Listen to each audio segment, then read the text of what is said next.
The AI analyzes it and can even walk you through each option if you're not too familiar with it, and build a command collaboratively with you. Hello again. Now we're getting to some exciting stuff. We're going to see some code today, I think. I feel pretty good about that. We're going to see some code. So we're building an app that helps us manage our musical practice sessions, right? So what better way to start a Rails app than by using the Rails new command? I don't think there's a better way. But now there is. Now there is. Now I get to finally unveil what we've all been waiting for. This is the AI tool that I've been using with a decent amount of success in my Rails development lately. So let me share it with you. Let's get right down to business. The tool is called Ader. As you can see, I'm in the Rails Quest directory.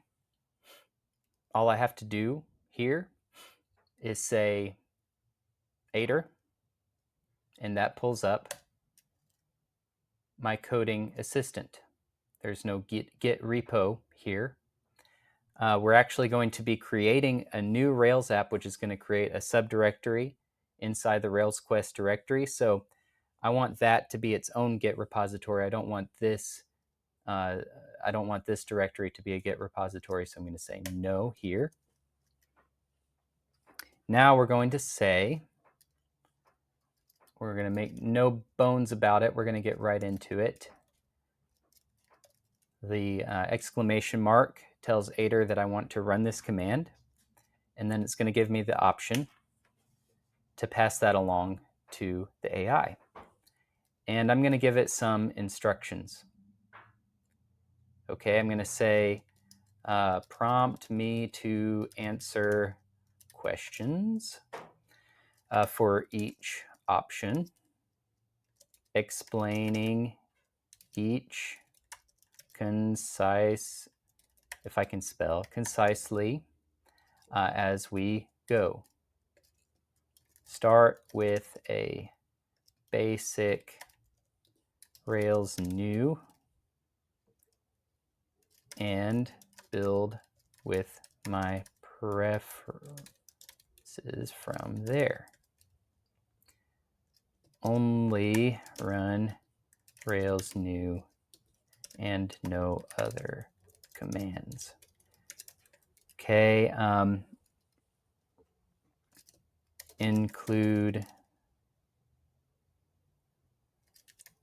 less used options in the prompting.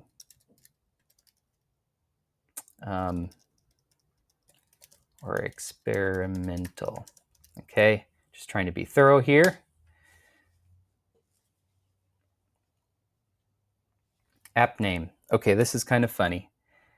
So I went to, I already had this conversation with Claude, and I could not pass up the opportunity to use one of the names that it came up with. Instrumentor. I got to do it. I got to do it. So let me go switch you back to the code here. Instrumentor.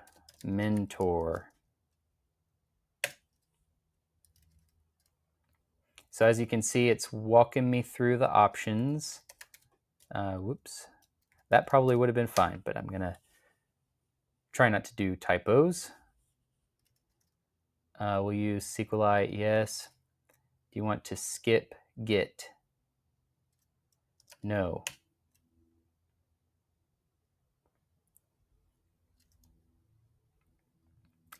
Docker, do you want to include Docker? This includes creating a Docker file. Yeah, why not?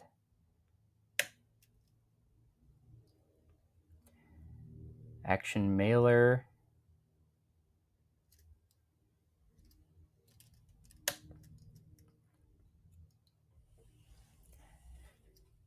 So this is great for beginners, right? It's just walking you through all the different options. I could have told it to optimize for the beginner experience and maybe leave out some questions, but I wanted to see how thorough it could be.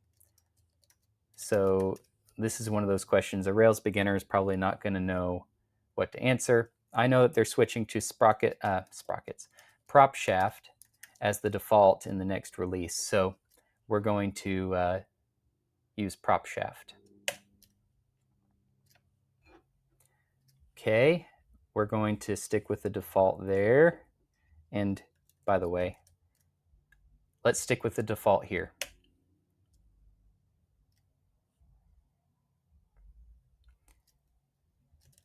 I can use my voice. Tailwind.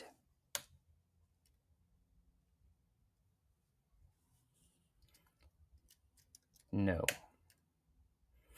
Most of these answers are easier. Minimal mode, no. And you can use plain English to answer these questions instead of just saying yes or no and having to comprehend what the question is asking. Could have just said, I don't want minimal mode without seeing whether it was a negative or, skipping minimal mode or using minimal mode. So now we've got Rails new Instrumentor, database SQLite 3, asset pipeline, prop shaft. Yeah, those are all the options. Let's do it. You'll notice it left off the options that were already defaults anyway.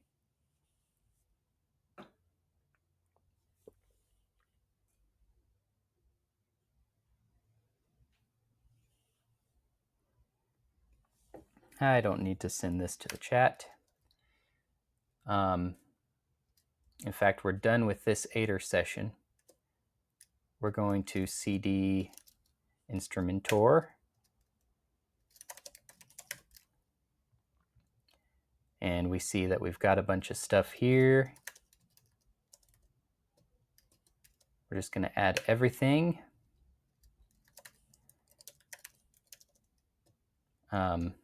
One thing I like to do, become a habit of mine, is I take the command that generated it and stick it in the commit message. And there it is. So let's do Rails S and take a look at what we've got. Good, we don't have anything running on localhost. And just to show you that this is what we've got. So as you can see, we've got the default Rails logo app up and running. And I didn't even have to write the Rails new command. So make sure, here's a few tips for you. Make sure you've got an updated version of Rails installed. Make sure you've got Ruby installed, and maybe we can talk in the future about how to do that. But go ask Perplexity, go ask Claude how to set up your development environment for Rails.